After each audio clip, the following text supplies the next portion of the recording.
and I'm going to open the webinar.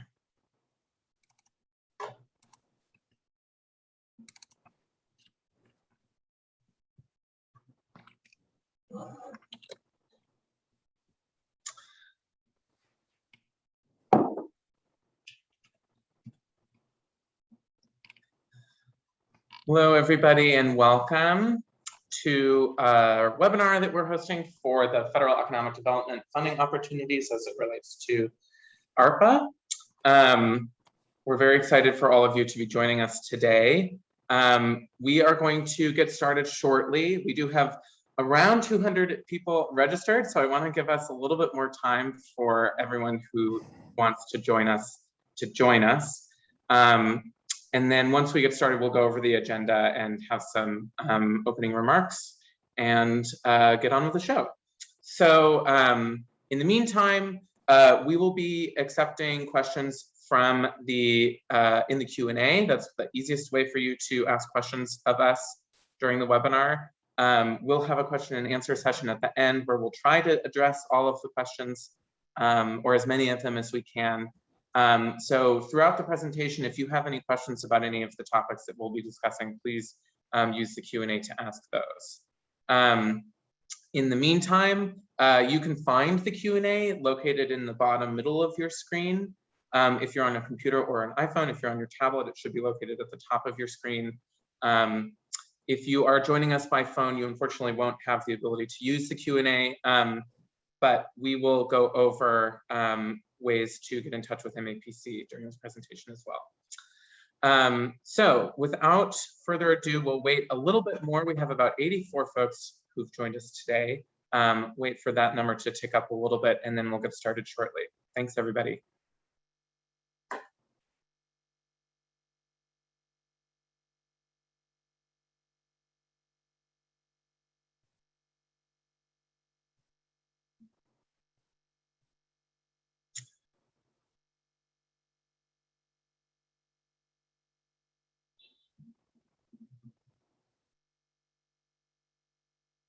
All right. I think we should go ahead and get started. I think the number of attendees is sort of stabilizing a little bit. So I just want to welcome everybody to a webinar that this webinar that MAPC is hosting on federal economic development funding opportunities. I want to go over quickly our agenda for today, and I also just would like to note that we are recording this, and the presentation, the recording will be made available online afterwards. So if you aren't able to stay for the whole presentation, don't worry about it. You'll also be able to, of course, share the presentation with any of your colleagues who weren't able to join us today. For our webinar today, we'll start with an introduction from MAPC. You'll hear from our executive director. We'll go over what the Economic Development Administration is, what the MAPC Economic Development District is, and then we'll review the EDA, American Rescue Plan Act components. We'll have a question and answer session, and then we'll discuss some next steps and closing remarks. So without further ado, I do want to turn the webinar over to our Executive Director, Mark Drazen, for some opening remarks. Good afternoon, everyone. It's a pleasure to be with you all. I'm so glad that so many people have signed in. I would really love it if someone could take my photo off the screen there for a moment so that I could actually talk with people. Thank you, Christian. I appreciate that. It's hard to have a conversation when you feel like you're looking in a mirror. That's what I have found. I'm very excited about this program, and I'm very excited about ARPA generally. And I want to tell you two big reasons for that. You know, there's a huge amount of ARPA resources now. I think, honestly, a lot of communities are struggling with figuring out how to spend this money. It's kind of a windfall, certainly needed. They're coming up with great ideas, but communities aren't used to having a little extra cash. And the money exists in three big buckets. There's money that comes directly to the municipalities or through counties. There's money at the state level, which the legislature is deliberating on right now, how that should be spent. The governor has made a proposal. The legislature is deliberating on that. And then there's the kind of money that we're going to be talking about today, which is lots of federal competitive grant programs. And we are going to try and provide support, ideas, technical assistance. It's actually our responsibility to do so as the Economic Development District, to our cities, towns, the Commonwealth, to other allies, to help them apply for these, respond to these 5 notifications of funding opportunity that Raul and Christian and others are going to be discussing with you here today. The 2 things that I'm excited about with this is, first of all, in my memory, and I have been in this field for about 40 years, I do not recall another bill coming from the federal government that is so directly and linguistically attached to equity. The legislation, the act, and the Treasury guidelines are heavily focused on helping communities, whether they be geographic or demographic, that have been impacted by the COVID pandemic and impacted by the recession that followed. And that focus, if we take it on as a responsibility, gives us a once in a lifetime opportunity, as the president said, to do something meaningful about poverty and exclusion in America, with the resources to actually accomplish something. Every program that you figure out, whether it's on the municipal level or the legislature figures out on the state level, or that you may figure for an application to the EDA, every program will be stronger if it focuses on helping those populations and communities. And MAPC is here to help you with that. Maybe to develop some applications on our own, but to help others that are applying. And our goal is to really make this a major statement of accomplishment in the equity arena. That takes effort. It particularly takes effort in some of the communities, to be perfectly honest, that weren't hit as hard, but believe me, they all have populations that were hit hard. The second thing I'm excited about with this program is that everyone who applies regionally or with their neighbors is going to have a better chance than people who apply on their own. And as you know, MAPC is all about regional collaboration. It's not always the easiest thing to do in Massachusetts or New England, but we love the opportunity to get communities together, to get municipalities together, to get people together in the advocacy community, community-based nonprofits, with small businesses, with big businesses, with municipal governments. And we like the opportunity to get regional planning agencies together from different parts of the state. I know we're all different. We're a lot more similar than we sometimes think. And we can approach problems, especially serious problems, with real and meaningful economies of scale if we apply together on a regional or a statewide basis. And so I hope this webinar is the beginning of such communication among prospective applicants, so that we can develop some really strong applications and get a lot of this money, a lot of these resources, and hopefully a lot of the accomplishments that can flow from these resources into the Commonwealth of Massachusetts. I want to thank all the members of my staff, too numerous to mention, who helped to put this webinar together, but particularly our Economic Development District Manager, Raul Gonzalez, who is also our equity team co-chair at MAPC. And I know that Raul is going to participate in the presentation today. Thank you all very much. Thank you so much, Mark. So, hi everybody, my name is Raul Gonzalez. I'm he, him. I am a senior planner here at MAPC.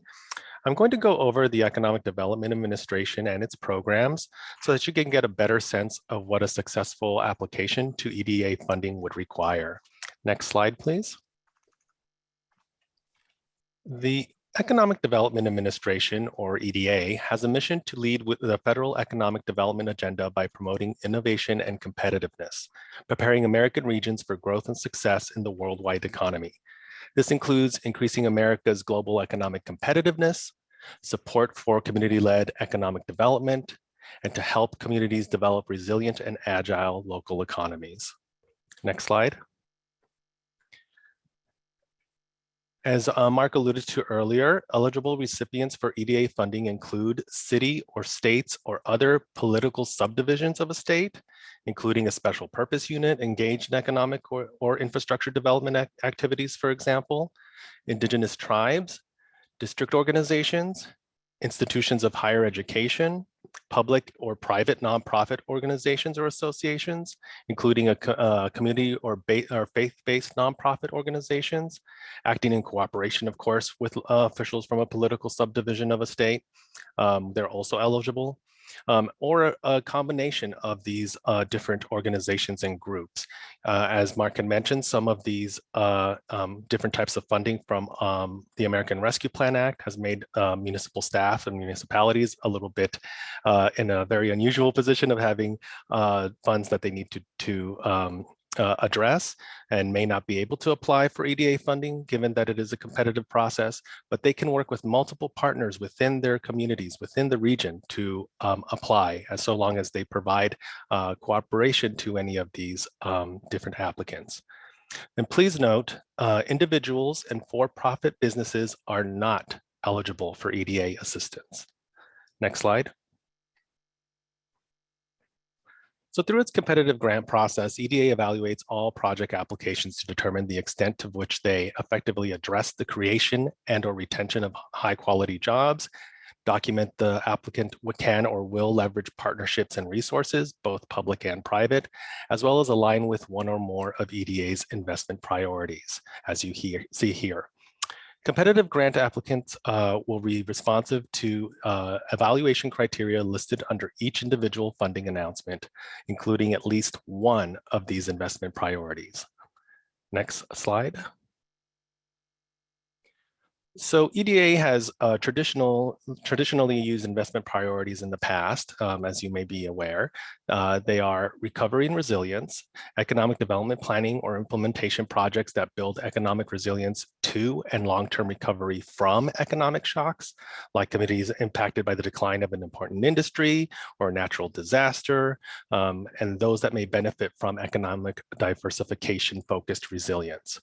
Workforce development, which is projects that support workforce education, skills training that directly connect to the hiring and skills needs of the business community and that result in well-paying quality jobs. Manufacturing, projects that encourage job creation, business expansion, technology and capital upgrades, productivity growth in manufacturing, including efforts that contribute to the competitiveness and growth of domestic suppliers or to the domestic production of innovative high-value products and production technologies. And lastly, exports and foreign direct investment, projects that enhance or build community assets to support growth in US exports, making the US more competitive in the world market, and increased foreign direct investment. Next slide. As Mark had mentioned earlier, however, in 2021, EDA added 3 more investment priorities. They are equity, economic development planning or implementation projects that advance equity across the United States through investments that directly benefit traditionally underserved populations. This is including, but not limited to, women, Black, Latinx, Asian, Pacific Islander, and Indigenous populations, or underserved communities within geographies that have been systemically or systematically denied a full opportunity to participate in aspects of economic prosperity. Additionally, technology-based economic development has been added, which are projects that foster regional knowledge ecosystems that support entrepreneurs and startups, including the commercialization of new technologies that are creating technology-driven businesses and high-skilled, well-paying jobs of the future. And lastly, environmentally sustainable development, which are projects that help address the climate crisis, including the development and implementation of green products, green processes, green infrastructure, green places, green buildings, you name it. These are all additional investment priorities that you can align your projects to. So we find that to be very, very exciting. Next slide. So now I'm going to talk about the MAPC Economic Development District, or EDD, which is a designation by EDA and covers the same geography as MAPC. Next slide. The MAPC EDD provides a multitude of services, including strategic economic development planning and idea generating, technical assistance for EDA grant funding and partnership building, maintaining a data warehouse to support economic development in the Greater Boston region, and the creation of a regional comprehensive economic development strategy. Next slide. The Comprehensive Economic Development Strategy, or CEDS, is a strategy-driven plan for regional economic development and serves as the blueprint for economic development within our region. A CEDS is the result of a regionally owned planning process designed to guide the economic prosperity and resiliency of the region. It provides a coordinating mechanism for individuals, organizations, local governments, and the private industry to engage in a meaningful conversation about the economic direction of the region. MAPC has recently concluded its latest CEDS, which is effective from 2020 to 2025 and can be found within MAPC's economic development website. Applicants to EDA must be in line with either the CEDS or an alternative plan acceptable to EDA. The MAPC CEDS in particular has been created to address three overarching goals, which are the following. Goal 1, residents of the region achieve financial stability in order to withstand 3 to 6 months of economic hardship. This is through workforce development supports, expanding access to financial services and education, and providing publicly funded income enhancements for those earning less than a living wage. Goal 2, there's an increased parity between the wealth of BIPOC, that is Black, Indigenous, people of color populations, and white people in the region. This includes expanding access to stable housing, building the resiliency and stability of BIPOC-owned businesses, and strengthening the community-driven economic systems that currently exist. Goal 3, everyone in the region is able to access jobs, goods, and services close to their homes via affordable transportation options with shorter commutes and fewer transfers. This includes enabling the production of affordable housing near employment centers and transit nodes, expanding digital access to enable remote work and learning, and providing access to affordable, safe, and accessible transportation options. Next slide. So now the MAPC Economic Development Team will be going over EDA's American Rescue Plan Act programs, which are titled Investing in America's Communities. Next slide. So this $3 billion plan is an investment to support bottom-up economic development focused on advancing equity, creating good-paying jobs, helping workers to develop in-demand skills, building economic resilience, and accelerating the economic recovery for the industries and communities hit hardest by the pandemic. Next slide. Investing in America's Communities consists of 7 programs. But for the purposes of this presentation, we'll be going not into extensive detail on 2 of them. The first one that we won't be going into too much detail is the Indigenous Communities Program, which is only open to Indigenous governments, of which the MAPC region currently does not have any. The second, which is the Coles Community Commitment, which currently only Salem is eligible for. Additionally, the Coles Community Commitment is a little bit different because it's not an independent program, but actually embedded within the Buildback Better Regional Challenge, as well as the Economic Adjustment Assistance Program. So now we're going to go through each of the challenges and programs one by one, and I'll pass it over to my colleague, Josh Eichen, to discuss the Buildback Better program. Josh? Great.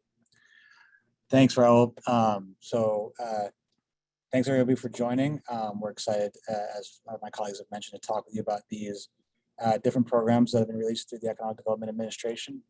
So the Build Back Better Challenge is EDA's really big ticket item. This is the sort of largest funding amounts that are going to be available through EDA, through their ARPA allocation, and is really designed to promote transformational projects that support regional economic development through industry cluster programs. So that this is a really important part of the Build Back Better Challenge. So as outlined on the slide, there's $1 billion that's available to transform 20 to 30 economically distressed regions through regional growth clusters. Regional growth clusters are defined as groups of businesses that support one another in their operations.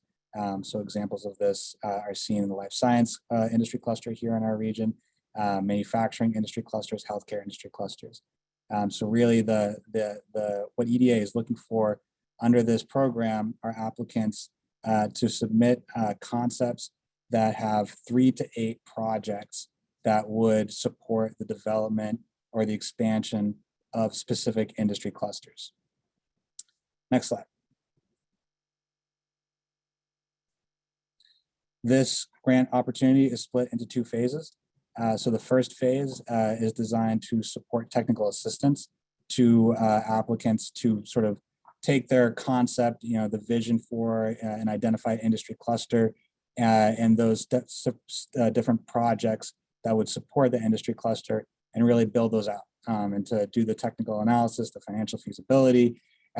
This could be thinking about the costs needed to support the redevelopment of an industrial area or the curriculum support for a workforce development program or the support services, wraparound services that folks might need to access a workforce development program like childcare, transportation costs, and to sort of use that sort of technical assistance funding to flesh those strategies out further. That is the phase one. Proposals for that phase are due October 19th.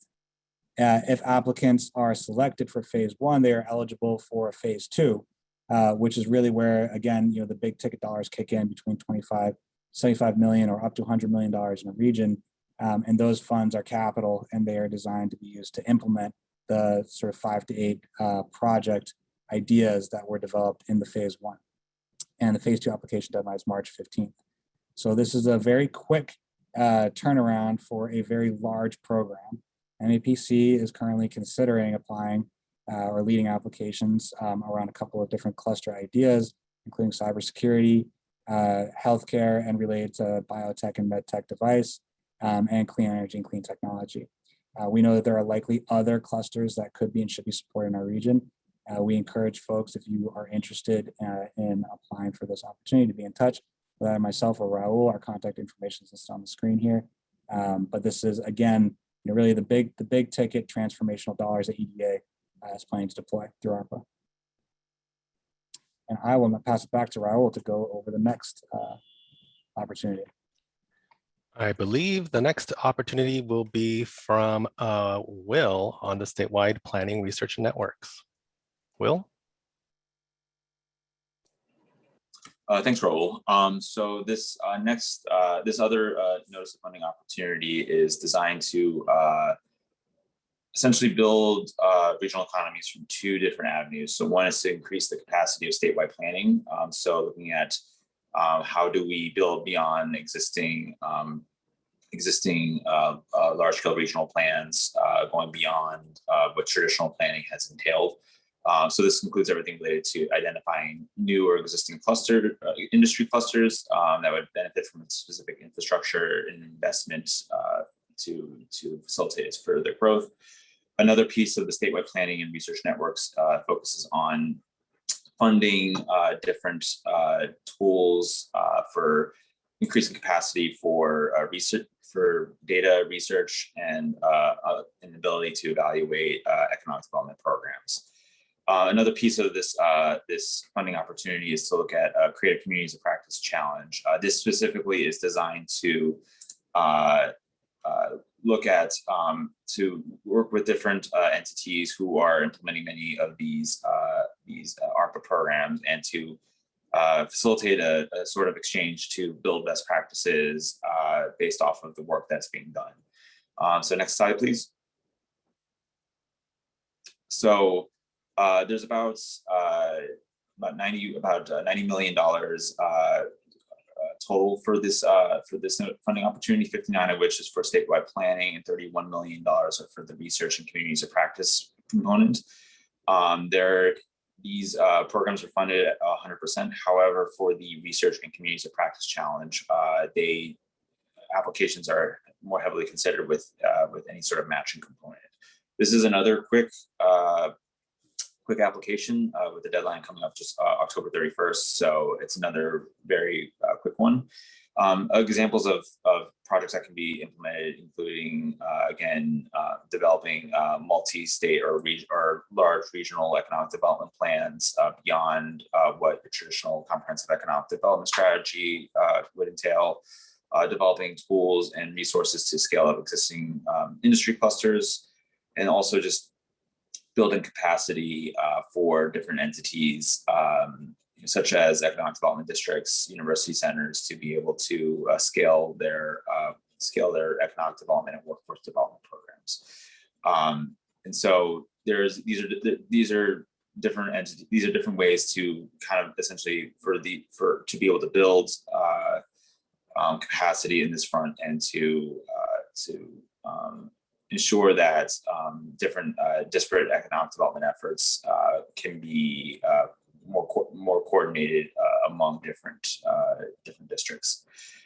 With that, I will turn it over to my colleague Sakanya Sharma, who will go over the Good Jobs Challenge. Great. Thanks, Will.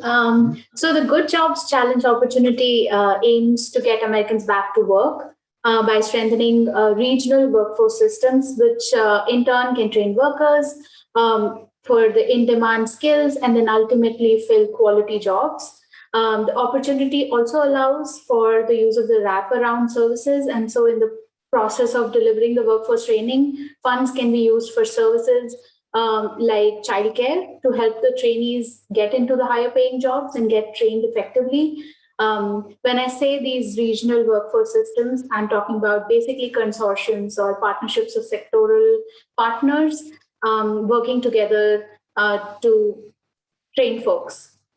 In terms of the focus of this opportunity, the primary goal is that Americans get into good jobs, and hence job placement is key, which in turn means employer commitments is key. That said, those employer commitments are not required, but will likely help make your grant application more competitive.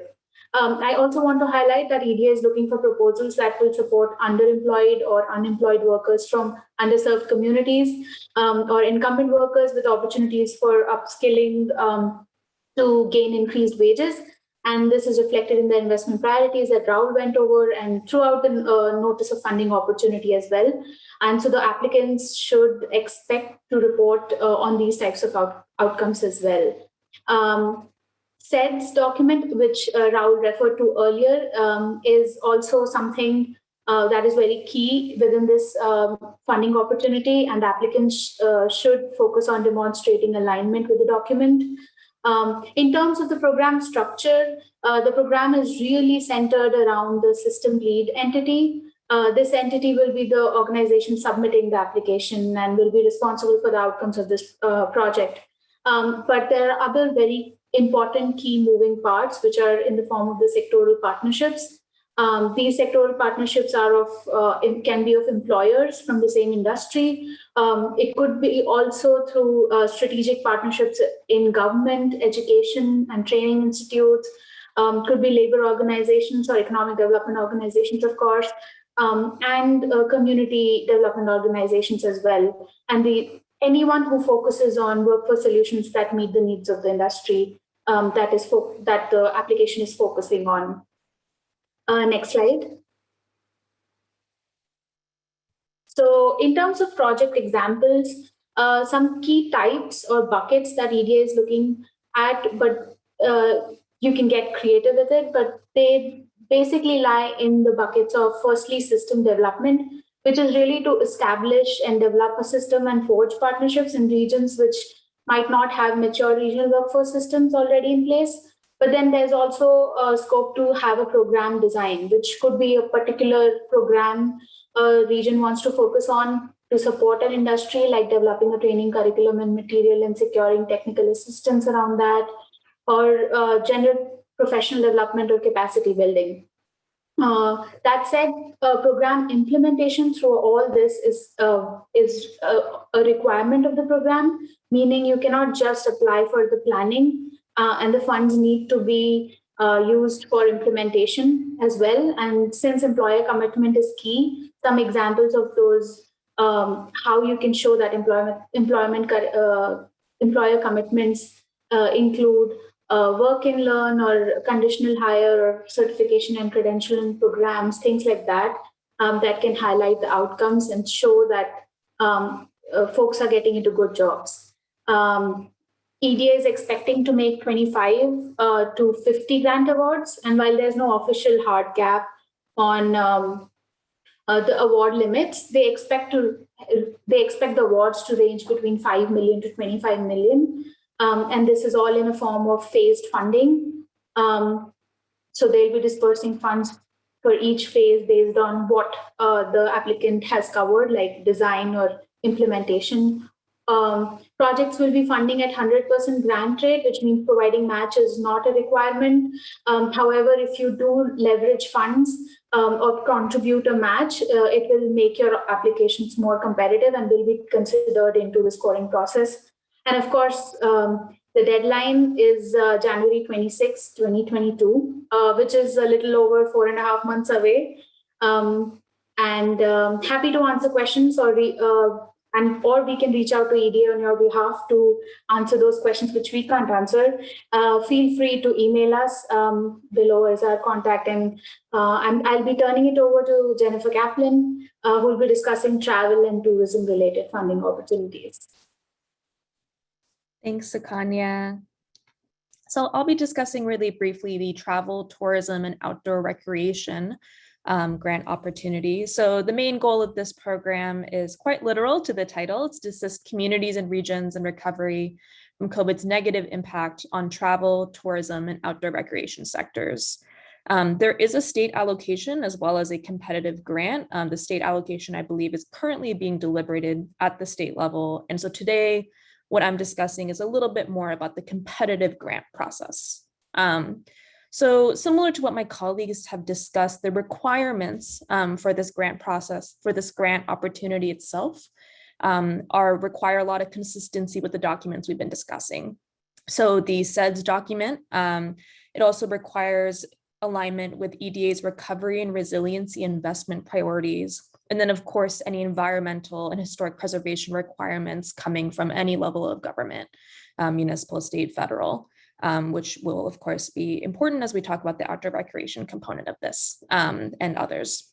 So in terms of speaking about eligibility, so eligibility itself is quite broad. Potential projects can include both non-construction and construction projects. The non-construction projects themselves can really range in terms of a development of a travel, tourism, or outdoor recreation pandemic recovery strategy, or implementation of recovery projects for communities that are adjacent to national and state parks. Really, any of those can be covered. Construction projects are also quite broad. They can include anything from the creation of a new visitor information center to workforce training facilities and other nature-based infrastructure projects to improve recreation within the region.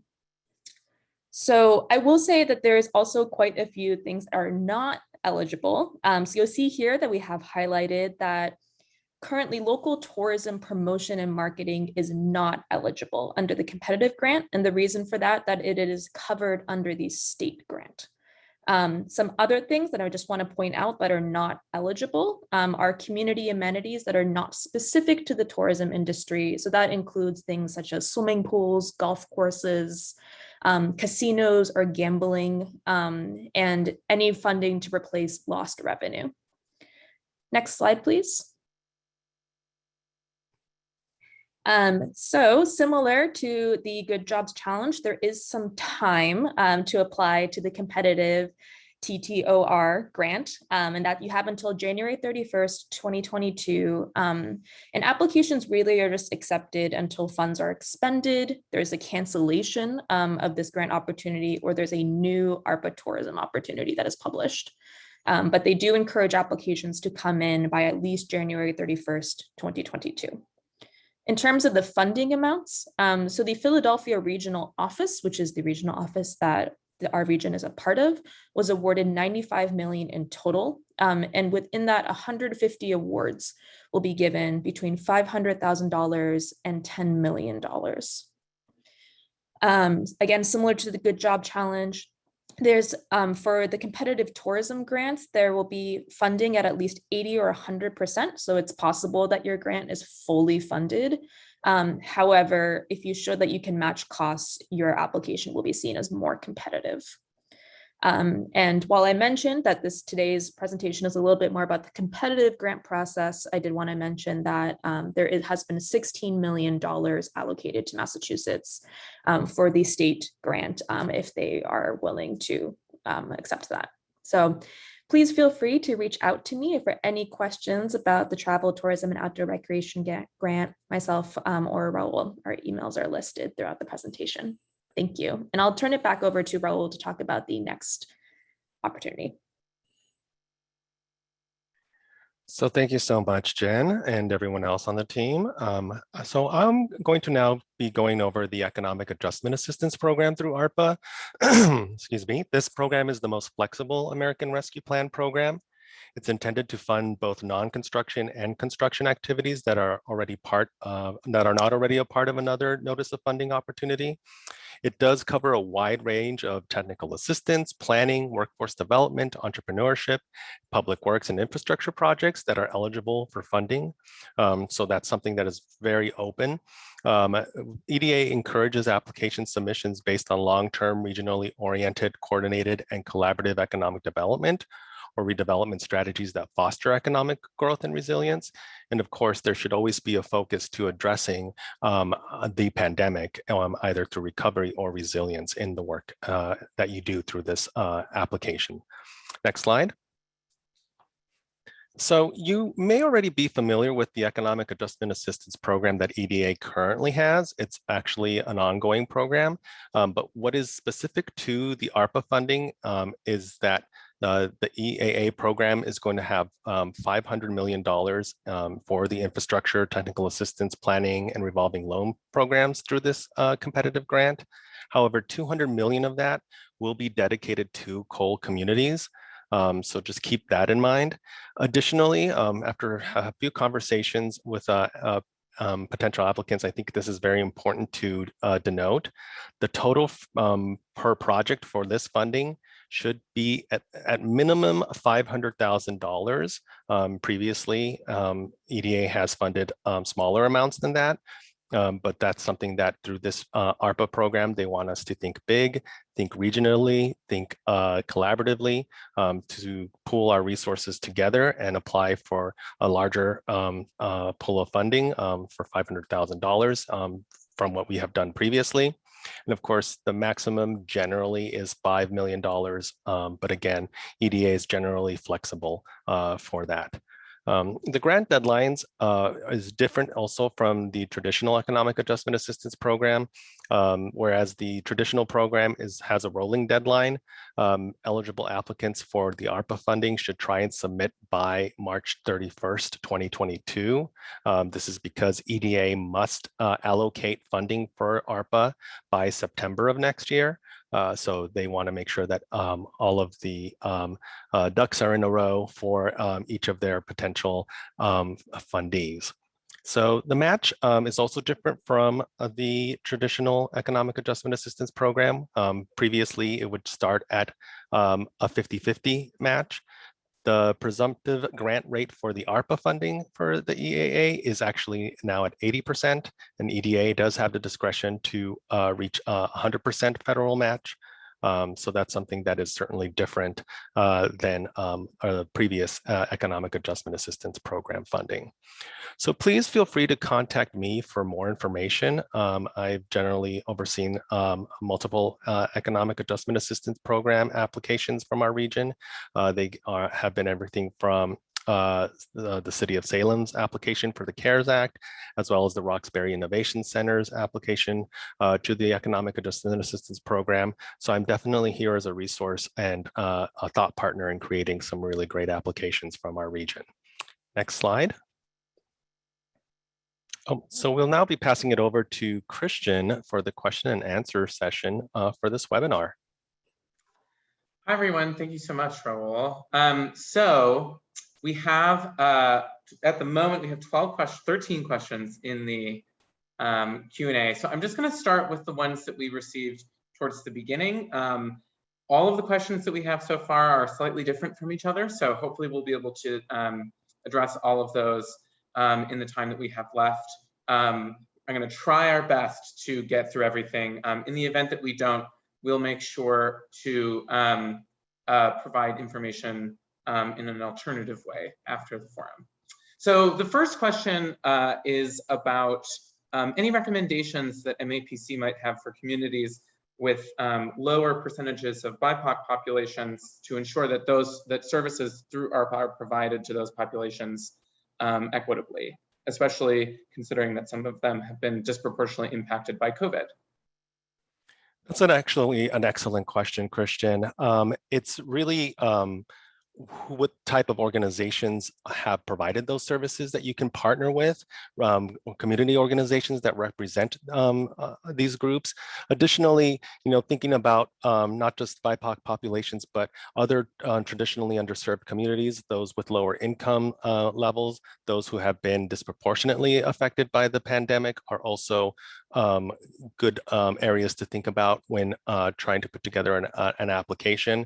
It's not necessarily because your geography has a small proportion of BIPOC populations, but it may be that you can work with other communities. Again, MAPC is all for a regional approach so that you can create an opportunity for serving BIPOC populations within a larger geography than your municipality. And again, I would also reach out to many organizations that are out there, both within the state, within some of our communities as well, that represent BIPOC populations.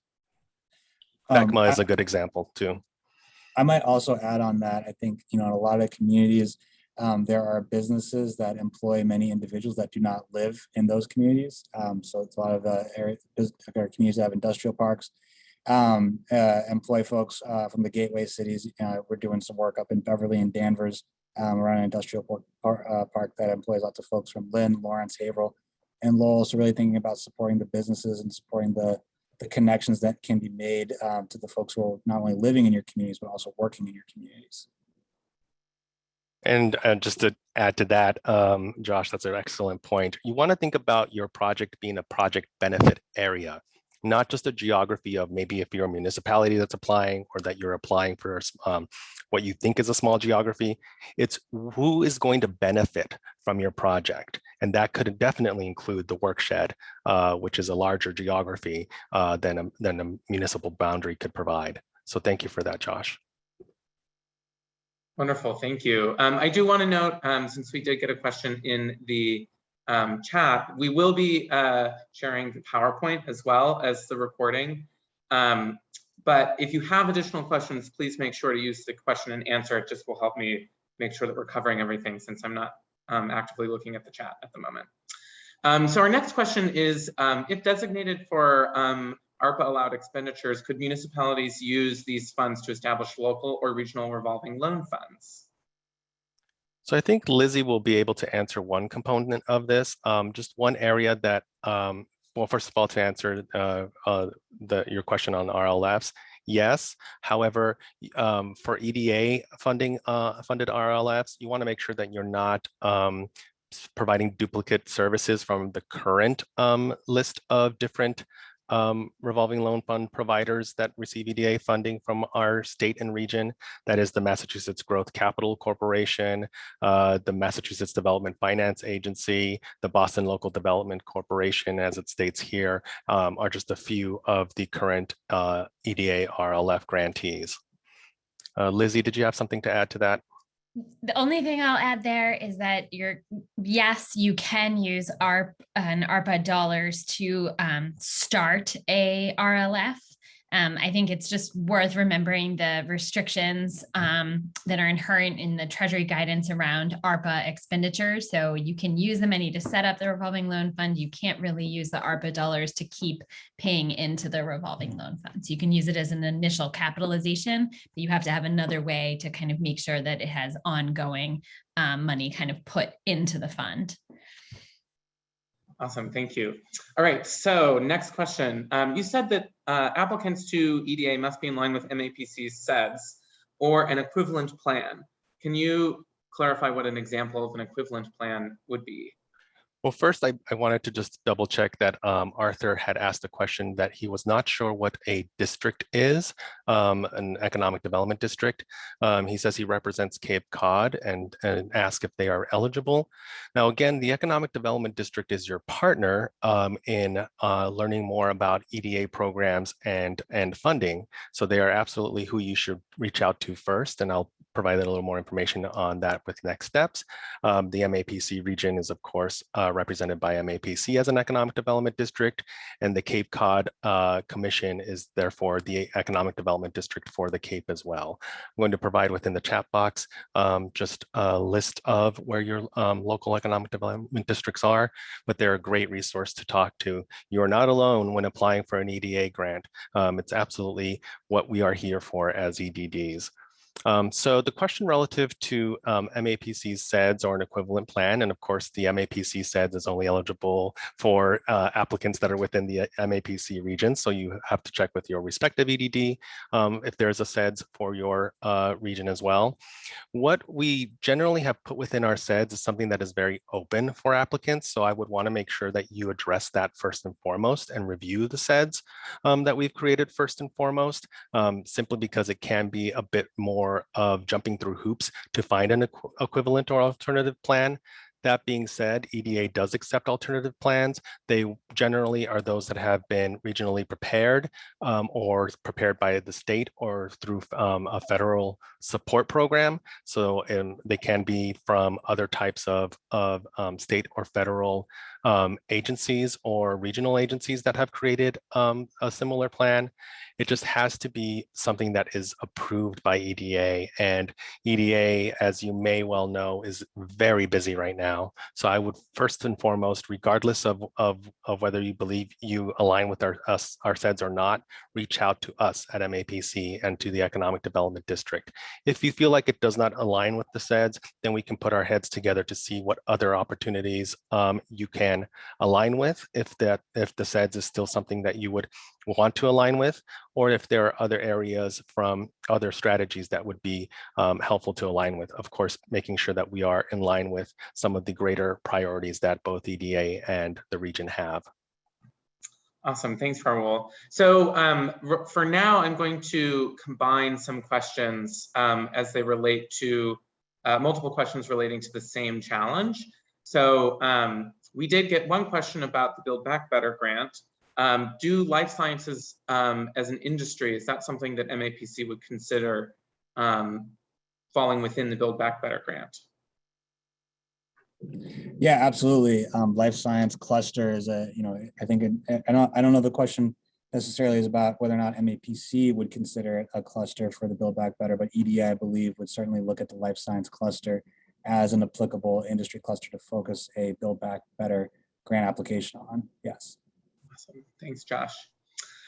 We got a couple of questions about the Good Jobs Challenge, so I'm going to combine them all. For the Good Jobs Challenge, is there any sense of what the geographic scope is for these applications? And then also, where's the other one? Does the Good Jobs Challenge work with MassHire or workforce investment boards? Great questions. So in terms of geographic scope, I think the notice of funding opportunity focuses more on cross-industry or multi-sector, multi-industry collaboration. And so that is really a purview of workforce investment boards who can be great at having this as being the lead institution in this. But EDA also provides lead organizations eligibility in the notice of funding, and those could be the EDD itself, which is, for example, MAPC in this case. It could be a state, it could be a county or a political subdivision of state.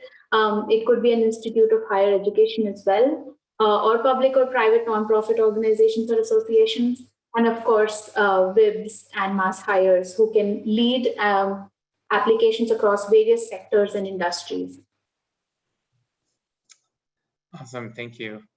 All right, so moving on. For this question actually doesn't specify which program, but I think this probably is broadly applicable to a couple. But can you provide a little bit more context for what EDA might be envisioning as the parameters of a regional cluster project? Yeah, absolutely. The term regional cluster, industry cluster, is kind of loaded, but basically an industry cluster is what, let me try and formulate my thoughts here. EDA is looking for proposals that focus on an industry cluster. An industry cluster can be present at different scales in terms of geography. Really the definition of an industry cluster is that it is a set of businesses that work in sort of synergy to create an ecosystem that provides a product, a commercialized service, et cetera.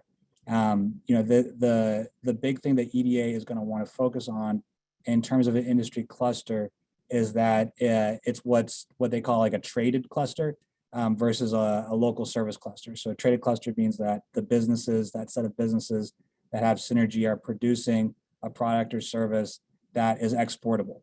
And so, again, we use the life science industry as an example of this. The life science firms are creating therapeutics, they're creating innovative technologies and processes that are commercialized and then sold outside of the region. The construction industry is more of like a local service cluster. So we have lots of construction related activity here, but that's not necessarily something that we are exporting outside of our region, something that's happening internal to our region. And I believe that EDA is going to look or consider competitive applications, one to focus on industry clusters that are traded.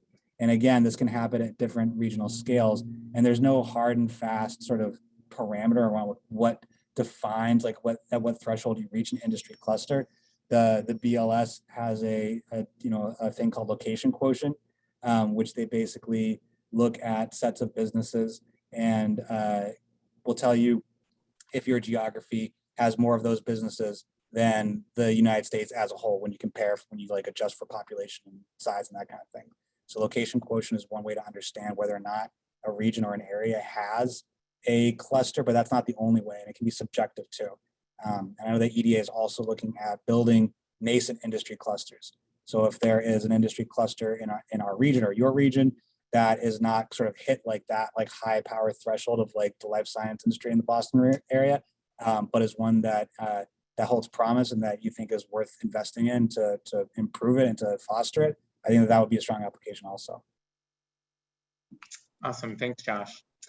We had a couple of questions about the EAAP grant.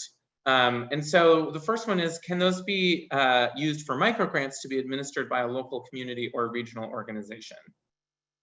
So I'm assuming that is the Economic Adjustment Assistance Program that the question is for.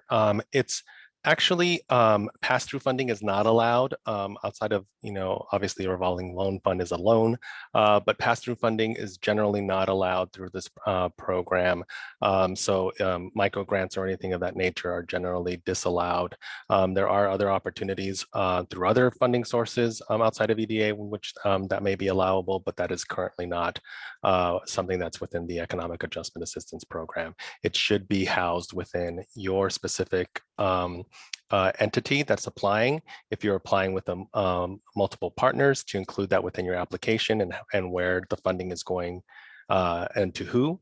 And it can be done through that format. But again, it's not to create any type of mini grants or a program in which you will not provide who the name of the grantees will be until you receive the funding. That is a disallowed use. Thank you. Thank you, Raul.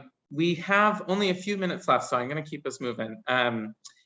Is it possible for a nonprofit to be a part of more than one of the grant programs? That is a great question, and that's actually something that's applicable to anyone that applies, both nonprofits or any other public entity or higher ed. Yes, you can apply to multiple programs. You can apply to multiple projects as well. You can be a partner in multiple applications. So that is something that is absolutely allowed. The only thing that EDA asks that you not do, and it's always good to not be on their bad side, is to submit the same grant application to multiple EDA programs. Do not duplicate your grant application and submit it to all 6.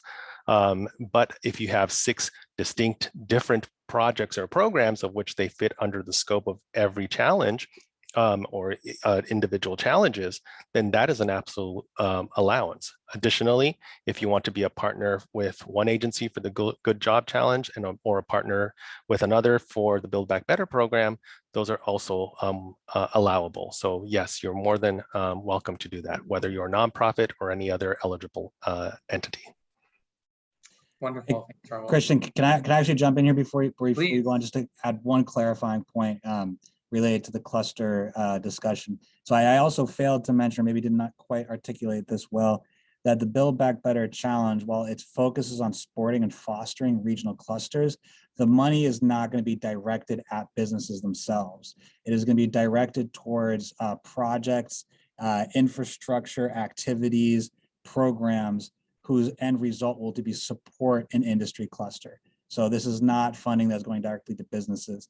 It's funding that goes to projects that can support the growth of an industry cluster, if that makes sense. I just want to make that really clear clarification. I failed to mention that earlier. Awesome. Thanks, Josh. So I think we have time for one more question. And I know that there are a bunch of other questions in the Q&A that we haven't gotten to.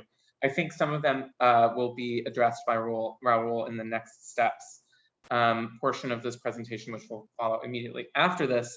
But one question is broadly applicable to the ARPA through EDA in general. What are the priorities and eligibility guidelines for ARPA, or are the priority and eligibility guidelines for ARPA and EDA consistent? For example, with regard to the role of the for-profit community, is ARPA consistent with EDA? And if it's not, which one do you look to for guidance, ARPA or EDA? So it's a very multi-layered question, but this is going to be my best ability in responding to it. And that is the EDA ARPA funding is, first of all, ARPA funding that is provided to the Economic Development Administration, the $3 billion that we're speaking of today. However, there are other ARPA allocations that are given to states and local communities, as Mark Drayson mentioned earlier. They have different rules and regulations. There is a possibility that should your projects be aligned together, that you can utilize ARPA funding through an allocation from the Treasury Department to supplant areas of an EDA program. So those are definitely areas in which they can both operate together. So I would really rely more on what the regulations are from the Notice of Funding Opportunities for each of the challenges, of which I'll be providing more information on the next slide, as well as what the regulations are from the other ARPA funds that you're receiving outside of what EDA is currently doing. And yes, nonprofits generally are eligible for the EDA funding. I don't think that they're getting an allocation from other sources, but that's generally my lack of knowledge on the multitude of funding sources from ARPA that are out there. There are many other potential funding sources that are available for nonprofits, but at this time I'm kind of drawing a blank. So you can get in touch with me after this call, and I can provide for you a list of current programs that are available for funding outside of EDA. Awesome, thanks, Raul. So I'm gonna move us on to the next slide and hand it off to Raul. I know that there are a lot of questions that folks have posted in the Q&A that we haven't gotten to, particularly about the tourism grant. So we'll try our best to let you know how you can get answers to those questions. And without further ado, I'll turn it over to Raul to close us out. Thanks, everybody. Thank you so much, Christian, and thank you everyone for your questions. And for those that we did not get to today, we'll be more than happy to include those within a frequently asked questions document that we'll share. So now I'm going to go over some recommended next steps for you. We first would ask that you read the Notice of Funding Opportunity and Eligibility requirements for each program on EDA's website. MAPC also has a quick summary of each of the programs that we can share with you. So if you should let us know which ones you are interested in, we can definitely share with you the summaries. But just just try to see which ones best align with your project. But regardless of that, you can definitely review successful awards that have already been awarded by EDA through EDA's website to see what other funded applicants have done throughout the country, to see if there's an area where you would like to learn more. You can also reach out to MAPC or your respective economic development district if you are outside of our region for planning support and technical assistance. We definitely will share out our emails, and we also currently have a checklist that we put together that we can send to you that essentially asks every single question from all of the grants that are available through EDA to see if your project closely aligns with EDA requirements. So we can absolutely share that with you as well. But that's generally once you have a stronger project in mind.